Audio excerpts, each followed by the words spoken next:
सतगुरु की साजी निवाजी प्यारे साथ संगत जी, प्यार और सत्कार से कहना धन निरंकार जी। साथ संगत जी, सतगुरु माता जी हमें अक्सर समझाते हैं कि अगर मानव जीवन में मानवता के गुण नहीं है तो मानव जीवन ही बेकार है। और संपूर्ण अवतार पानी में शहंशाह बाबा अवतार सिंह जी महाराज इस शब्द द्वारा हमें समझाते हैं, बंदे नालो पशु चंगेरा जे बंदे वाली गल नहीं, बंदे नालो नेक परिंदे जो पांदे तर थल नहीं। यहाँ पर समझाया गया है कि इंसानों से फिर पशु ही अच्छे हैं, जो बंदे नालो पशु चंगेरा जे बंदे वाली गल नहीं, कि इंसानों से तो फिर जानवर ही अच्छे हैं। अगर इंसान होकर इंसान के अंदर इंसान वाली बात नहीं है तो फिर वो मानव जीवन बेकार है। फिर कहा है कि बंदे नालों नेक परिंदे जो पांदे तरथल नहीं, कि इंसानों से तो ये परिंदे ही अच्छे हैं, ये पक्षी ही अच्छे हैं जो शोर नहीं डालते हैं, जो अपना काम करते चले जाते हैं और ये तो मरने के बाद भी काम आते हैं। लेकिन मानव का तो कुछ भी मरने के बाद काम नहीं आता है। पशु पक्षियों का तो मरने के बाद चमड़ा खाल पंख सभी चीज़ इनके काम आती है। कोई भी ऐसा इनका वो नहीं है कि जो इनका यूज नहीं होता है। हर चीज़ से कुछ न कुछ, हड्डियों से भी कुछ न कुछ बनाया जाता है, हाथी के दांतों से भी कुछ न कुछ बनाया जाता है, चमड़े से भी काफ़ी वस्तुएं बनती हैं, जैसा कि आप सभी को पता ही है। इसमें दासी को बताने की तो कोई ज़रूरत ही नहीं है। और किस तरह मतलब में इनका तो कहते हैं कि जीते जी भी सारे काम पदार्थ काम आते हैं और मरने के बाद भी काम आते हैं। पशु जीते जी सेवा कमाते, मरने के बाद भी काम आते। तेरा जिस्म तो मर के किसी के काम आने के काबिल नहीं है। हीरा जन्म जो तुझको मिला है यूं गंवाने के काबिल नहीं है। इस भजन की लाइनों द्वारा भी हमें समझाया गया है कि पशु तो जीते हुए भी काम आते हैं और मरने के बाद भी काम आते हैं, लेकिन इंसान तेरा जो ये शरीर है मरने के बाद किसी भी काम नहीं आता। तुझे हीरे जैसा जन्म मिला है, इसे यूं ही कौड़ियों के भाव ना गंवा दे। तो इस तरह यहाँ पर समझाया जा रहा है और फिर हमें चेतन किया जा रहा है कि अगर तेरे अंदर इंसानी जन्म लेकर इंसानों वाली बात नहीं है तो फिर तेरे से तो पशु पक्षी ही अच्छे हैं। पशु पक्षी सब कुछ करते हैं, खाना पीना सोना उठना बैठना जागना सब कुछ करते हैं, लेकिन एक उनके अंदर इस परमपिता परमात्मा को जानने की विवेक बुद्धि नहीं मालिक ने बख्शी है। और इस तरह है मानव का जो जीवन है वो इस परमपिता परमात्मा को पाने के लिए मिला है। और इस जन्म में आकर फिर सतगुरु माता सुदीक्षा जी महाराज समझाते हैं कि मानव जन्म लेकर परमपिता परमात्मा की पहचान करके फिर मानवता की सेवा करनी है। मानवता की सेवा ही सबसे उत्तम कर्म है। ऐसे ही दासी एक स्टोरी आप जी के चरणों में शेयर करने जा रही है, आप जी परवान करें। कहते हैं एक बार बादलों ने आपस में तय कर लिया कि वे अब जमीन पर नहीं बरसेंगे। प्रकृति भी मानवों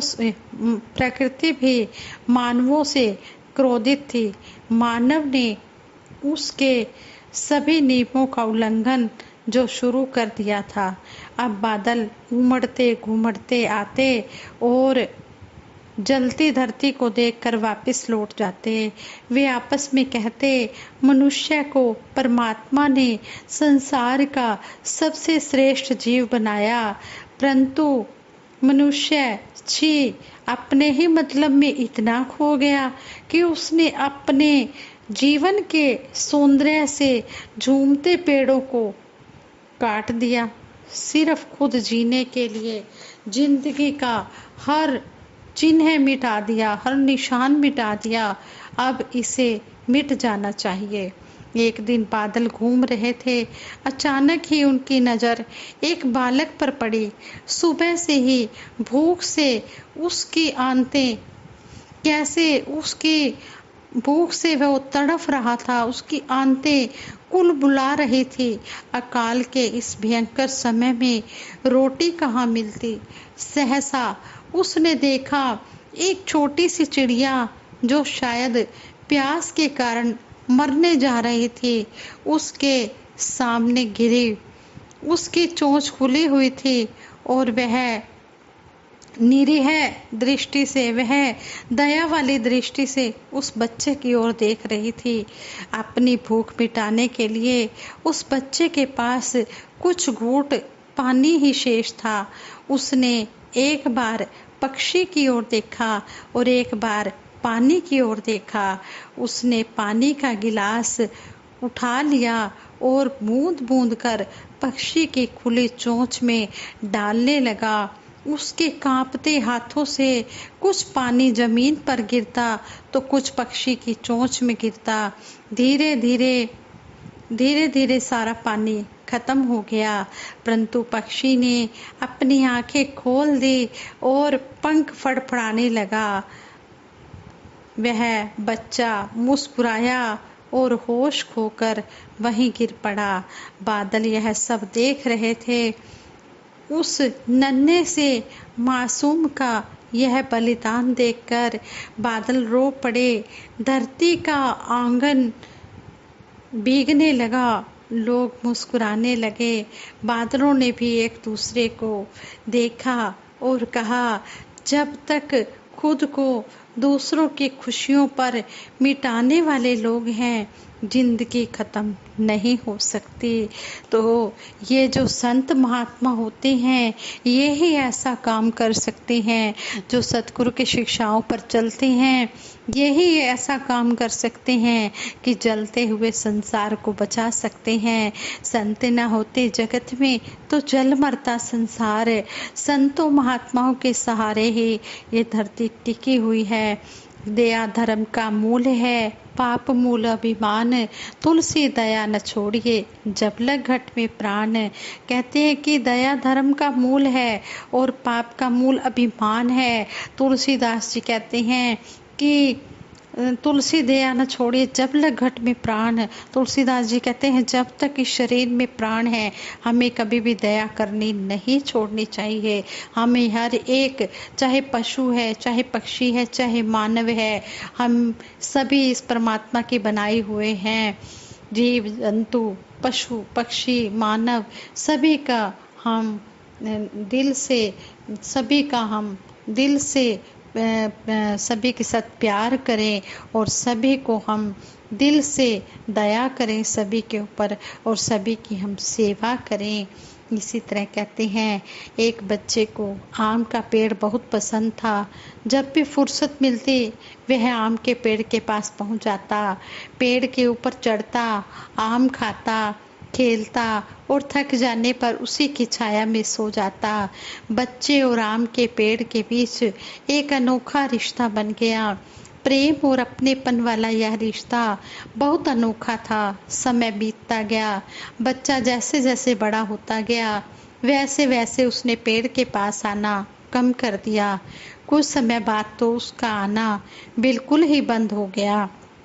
बच्चे ने आना अवश्य कम कर दिया था, पर आम का पेड़ आज भी उस बच्चे को याद करके अकेले रोता। एक दिन अचानक पेड़ ने उस बच्चे को अपनी तरफ आते देखा और पास आने पर कहा, तू कहाँ चला गया था? मैं डेली तुझे याद किया करता था। चलो आज फिर से दोनों खेलते हैं। बच्चे ने आम के पेड़ से कहा, अब मेरी खेलने की उम्र नहीं है, मुझे पढ़ना है, लेकिन मेरे पास फीस भरने के पैसे नहीं हैं। पेड़ ने कहा, तू मेरे आम लेकर मार्केट में बेच दे, इससे जो पैसे मिलें उससे अपनी फीस भर लेना। उससे अपनी फीस भर देना। उस बच्चे ने आम के पेड़ से सारे आम तोड़ लिए और सब आमों को लेकर वहाँ से चला गया। उसके बाद वह फिर कभी दिखाई नहीं दिया। आम का पेड़ उसका रास्ता देखता रहा। एक दिन वो फिर आया और कहने लगा, अब मुझे जॉब मिल गई है, मेरी मैरिज हो चुकी है, मुझे मेरा अपना घर बनाना है, इसके लिए मेरे पास अब पैसे नहीं हैं। आम के पेड़ ने कहा, तू मेरी सारी डालियों को काट कर ले जा, उससे अपना घर बना ले। उस जवान ने पेड़ की सभी डालियां काट ली और लेकर चला गया। आम के पेड़ के पास अब कुछ नहीं था, वो अब बिल्कुल ठूठ हो गया था, कोई उसे देखता भी नहीं था। पेड़ ने भी अब वो बालक पेड़ ने भी अब वो बालक जो अब जवान हो चुका था, जो अब जवान हो चुका है, उसके पास फिर आएगा, यह उम्मीद छोड़ दी थी, क्योंकि पेड़ को यह लगा अब मेरे पास देने के लिए कुछ है ही नहीं। फिर एक दिन अचानक वहाँ एक बुजुर्ग आदमी आया। उसने आम के पेड़ से कहा, शायद आपने मुझे पहचाना नहीं, मैं वही बालक हूँ जो बार बार आपके पास आता था और आप हमेशा अपने टुकड़े काट कर भी मेरी मदद करते थे। आम के पेड़ ने दुख के साथ कहा, पर बेटा, मेरे पास अब ऐसा कुछ भी नहीं है जो मैं तुम्हें दे सकूं। बुजुर्ग ने आंखों में आंसू लिए और कहा, आज मैं आपसे कुछ लेने नहीं आया हूँ, बल्कि आज तो मुझे आपके साथ जी भर के खेलना है, आपकी गोद में सिर रखकर सो जाना है। इतना कहकर वह बुजुर्ग आम के पेड़ से लिपट गया और आम के पेड़ की सूखी हुई डाली फिर से अंकुरित हो उठी। वो आम का पेड़ कोई और नहीं, हमारे माता पिता हैं। संतों महापुरुषों, जब छोटे थे तो उनके साथ खेलना अच्छा लगता था, जैसे जैसे बड़े होते चले गए उनसे दूर होते गए। पास भी तब आए जब कोई ज़रूरत पड़ी, कोई प्रॉब्लम खड़ी हुई। आज कई माँ बाप उस बंजर पेड़ की तरह अपने बच्चों का रास्ता देख रहे हैं, जाकर उनसे लिपटें, उनके गले लग जाएं, फिर देखना वृद्धावस्था में उनका जीवन फिर से अंकुरित हो उठेगा। हमारी परंपराओं ने हमें माता पिता दादा दादी आदि से प्रेम करना सिखाया, लेकिन हम उन उत्तम शिक्षाओं को भुला बैठे।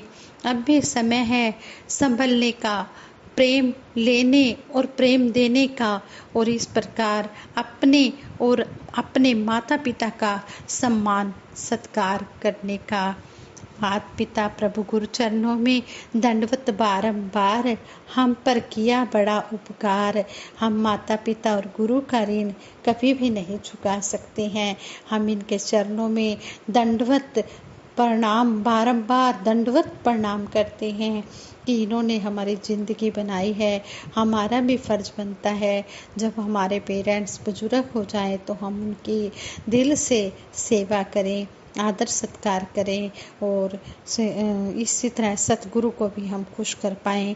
सतगुरु भी यही चाहते हैं कि हम बड़ों का आदर सत्कार करें, छोटों से प्यार करें, और सारी मानवता में इस परम पिता परमात्मा का रूप देखते हुए हर मानव की सेवा दिल से करें। और कभी भी हम ऐसा कोई भी काम ना करें जो हमें हमारे शान के खिलाफ हो। हम हमेशा सतगुरु की शिक्षाओं पर चलते चले जाएं और सतगुरु के आशीर्वादों के भागीदार बनते चले जाएं। सतगुरु हमें हर पल यही सिखा रहे हैं कि मानव जीवन में अगर मानवता के गुण नहीं है तो मानव जीवन ही बेकार है। अब ये हम पर डिपेंड करता है कि हम कितना कितना सतगुरु की शिक्षाओं को अपने जीवन में कर्म रूप में ला रहे हैं। जितना जितना हम सतगुरु की शिक्षाओं को अपने कर्म रूप में लाएंगे, उतने उतने ही हमें सतगुरु के आशीर्वाद मिलते चले जाएंगे। सतगुरु की मेहर हम पर होती चली जाएगी। कृपा करो माता जी, सब भक्ति से होते रहें भाव विभोर। हे सतगुरु माता जी, आप जी सबके ऊपर अपना मेहर भरा हाथ रखना, मेहर भरी नज़र रखना। इसी तरह सभी सेवा सिमरन सत्संग प्रेमा भक्ति के साथ करते चले जाएं और कण कण से शिक्षा लेते चले जाएं। इस विशाल प्रभु के साथ जुड़ते चले जाएं।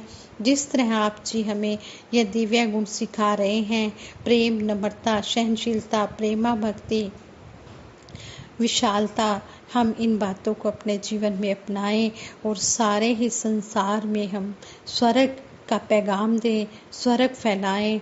यही हमारे मिशन की आवाज़ है, यही हमारे सतगुरु हमें सिखा रहे हैं।